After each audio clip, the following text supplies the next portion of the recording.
You know, one could argue about the fact that what makes the anime/manga media worth spending your time on is the heavenly, absolute top tier of those amazingly written series with deep characters and complex world building. They honestly make you want to believe in reincarnation so that once you're reborn you will have the opportunity to watch them once again, as if it was your first time. Actually, I'm a boy.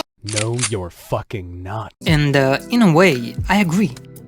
Because if you were to ask me what are your favorite anime-manga series, I would probably tell you that it is something like Evangelion, or maybe Attack on Titan, or even something like Steins Gate. And while I would be saying that, the voices of 10,000 unrequited demons would be shouting from deep within me, imploring me to stop lying to others, and especially to myself. Because as much as I enjoyed losing myself in the intricacy of the finely crafted plot lines of AOT, or crying my eyes out while following Rudio's emotional journey to find his family, or even finding myself questioning literally everything about my existence after watching the end of Evangelion, there is only one genre that will never disappoint me. It will always stand by my side in the darkest of times, and will always be as enjoyable as the first time. Yes, I am talking about the January series. Let's say you're out and about and you see a hot chick's armpit, only it's hairy and reminds you of her pussy. So you start stroking your cock to get the poison out before it backs up and hurts your brain. Because they do not need for overly complicated stories or extremely detailed and inspired settings. Just stock me up on every type of data out there, throw in the most generic MC ever conceived, and come up with the most unoriginal excuse for a plot just to fill up the time between one panzer shot and the other. 10 out of 10. Up until recently, I thought that nothing could make me happier than watching a dude get his own harem of extremely good girls. But then I realized that a dude becoming a slave to a harem of extremely good girls is even better. Nice. Demon Slave is set in an alternative 2020, where luckily they did not have Corona to throw humanity into a pit of despair. It's all good and peaceful. Slavery did its comeback, but other than that it's not too bad.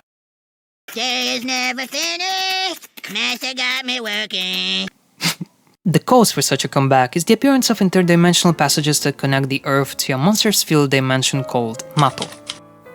And well, to kinda counter this event, the devs kindly decided to help humanity a bit by dropping a serious buff under the form of some type of fruity thing called Momo, that for some reason can only be used by women. This brings society to the creation of a new hierarchy, seeing the classical roles and physical capabilities of males and females get completely turned upside down.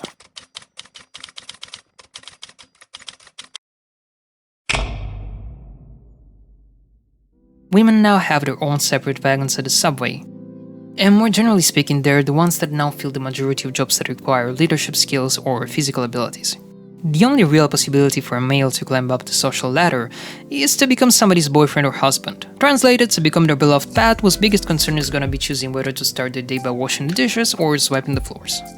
One man with such a dream is Yuki Bakura, that one day, minding his own business, ends up accidentally entering the Mato.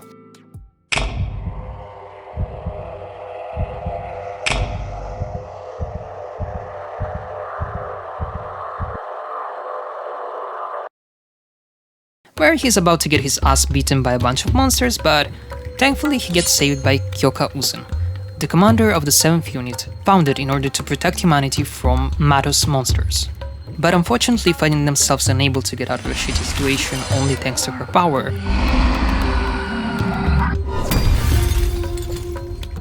Yuki gets offered to obtain incredible powers in exchange for becoming her slave. And he basically agrees straight away to that. I mean, who the fuck wouldn't? Being an extremely OP creature that can save humanity from destruction and getting stabbed in the face by her? Count me fucking in. My worst quality is that I'm a perfectionist. Have I mentioned this? Docile. After them beating the shit out of the monsters and being all hyped up because he was promised the opportunity of becoming a hero and to be part of the 7th unit, he finds out that that would not be exactly the case. Why? Well, because men are not exactly allowed to become members of a unit, and that is why they hire him as an in-house maid instead. So, you might be thinking, is this just one of those shitty ecchi harem series with a guy serving the role of some sort of caretaker for a bunch of cute girls? No. Oh, no. I mean also, but it's actually so much more than that. You know, ecchi is good, but good ecchi is better. Relax already. It's fine. When you watch a show with one of its first tag being ecchi, you can already know what to expect from it.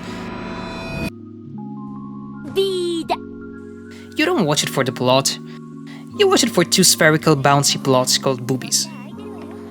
But Demon Slave actually manages to use ecchi as a carefully sprinkled freshly cut chili pepper on an already juicy and rich dish. All of its spicy scenes function as a well-deserved reward, both for the reader as well as for Yuki. Yes, because, hear me out. The ecchi scenes in this manga are actually contextualized.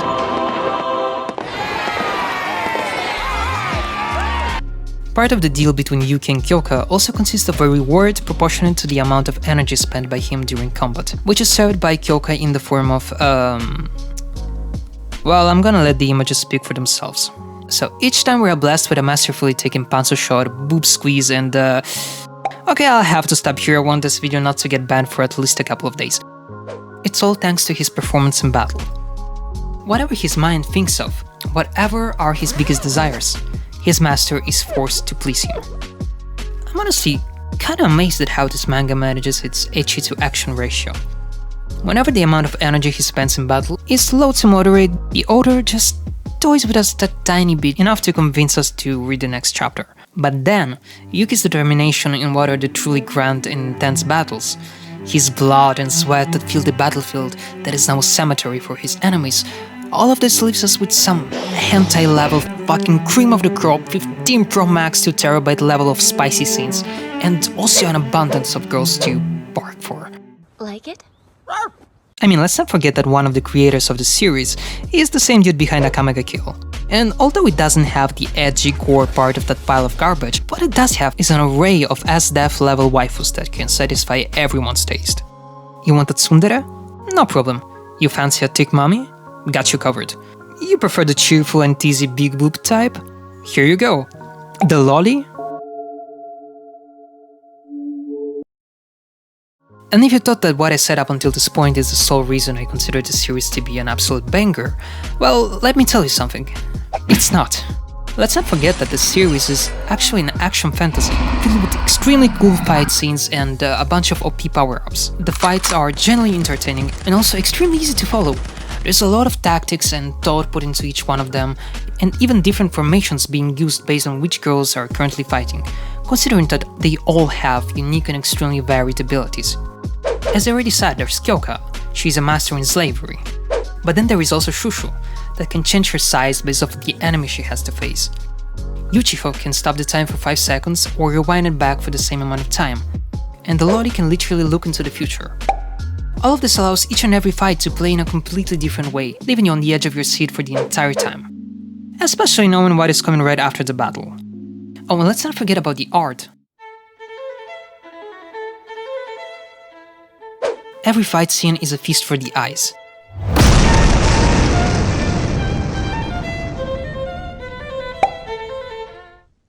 The art style is quite clean yet complex enough not to come off as boring. The character design is also quite variegated and detailed enough for the reader not to be constantly confusing the ginormous harem of girls, as it happens in many other series. In conclusion, I would say that this manga is quite a rare example of a finely mixed cocktail that lets you savor each of its ingredients. The kick of the alcohol is there, the fight scenes have that strong liquid presence that keeps you awake, but then it gets followed by the sweet notes of whatever mixer you put in there, in the form of the degenerate scenes. It's sweet, but it's never too much. It's just the right amount. Thank you very much for watching. If you enjoyed this video, don't forget to leave a like and subscribe to the channel, because in the future I will be making so many more of these videos. In the meantime, be sure to check out all of my other content. Thank you very much again, and goodbye.